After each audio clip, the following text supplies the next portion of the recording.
एक गांव में कुश्ती का आयोजन हुआ था। सभी बड़े पहलवान विभिन्न गांवों से आए थे और सबके पास विशेष कौशल था। इन पहलवानों में सबसे बलवान थे रामू, जिन्होंने आज तक किसी कुश्ती में हार नहीं मानी थी। कुश्ती का प्रोग्राम आरंभ हो गया और हर पहलवान के बीच मुकाबला हुआ। कुश्ती के आखिरी चरण में सभी को रामू के साथ मुकाबला करना होता था और यह रामू के खिलाफ कठिन चुनौती थी। आखिरकार कुश्ती प्रतियोगिता का विजेता केवल रामू ही रहा। गांव के सरपंच ने रामू का हाथ ऊपर किया और उन्हें विजेता घोषित किया और इनाम के रूप में 5 लाख रुपए दिए। रामू ने भिड्ड में बोला, क्या इस भिड्डम में कोई है जो मेरे साथ मुकाबला कर सकता है? अगर कोई मुझे हरा देता है तो उसे 5 लाख रुपए मिलेंगे और अगर मैं जीतता हूँ तो वह मुझे 1 लाख रुपए देने के लिए तैयार रहे। क्या किसी को इस चुनौती को स्वीकार करने का विचार है?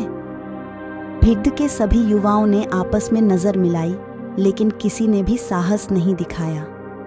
रामू हंसने लगे, देखकर कि कोई भी उनकी चुनौती को स्वीकार नहीं कर रहा है।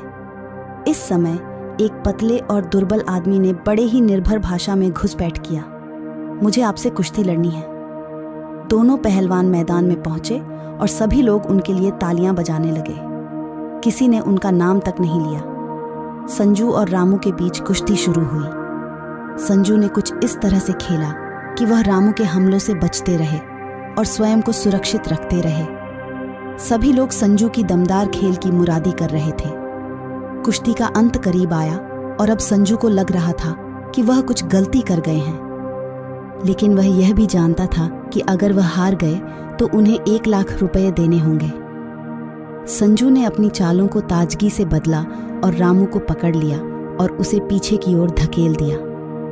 रामू के जबरदस्त हमलों के बावजूद संजू ने उन्हें मजबूती से पकड़ा और रामू को खूब तरह से दम घुटने के बीच में लगा दिया। भिड्ड अब उन्हें संजू संजू करने लगी और रामू ने होश खो दिया, लेकिन किसी तरह वह खड़ा रहा। फिर एक बार संजू ने चालाकी से रामू की टांगों को खींचा और उसे पूरी तरह से असमर्थ कर दिया। रामू गिर पड़े और फिर न उठ सके।